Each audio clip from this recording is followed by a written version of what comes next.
Gas قبض ہو جائے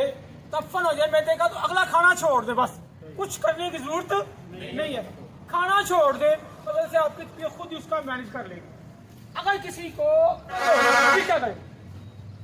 قبض کی تو کفیتے ہیں، اسٹول آپ کا سخت آ رہا ہے، 1-2-3 دن کے بعد ہو رہی اور اسٹول سخت ہے۔ دوسری کفیت یہ ہے کہ اسٹول تو نرم ہے، تھوڑا تھوڑا آ رہا ہے، دونوں کا میڈیکلی ڈفرینٹ علاج ہے۔ اگر اسٹول سخت ہے تو آپ نے کچھ نہیں کرنا، رات کو دودھ میں گھی ڈال کے لے لیں، بہترین یہ علاج ہے۔ آپ اس کا مطلب میں خشکی ہے، خشکی آپ نے دور کرنی ہے، شوربے والی چیزیں لے، باقی چیزیں چھوڑ دیں۔ تیسری،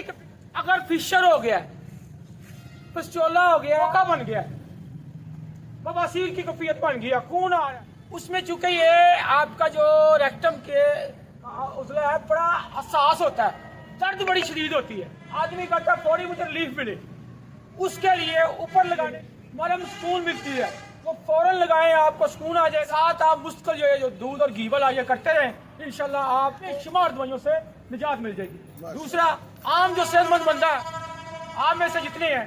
یہ یوگا جو آپ ایکسرسائز کرتے ہیں، انشاءاللہ نہ آپ کو بواسیر ہونے دے گا، نہ آپ کو فشر ہونے دے گا، نہ چولہا ہونے دے گا۔ تو یوگا کے لیے آپ تشریف لایا کریں، آپ کے عزیز ہیں، رشتہ دار ہیں، دوست احباب ہیں، ان کو بھی لائیں تاکہ وہ ان بیماریوں نجات حاصل کریں۔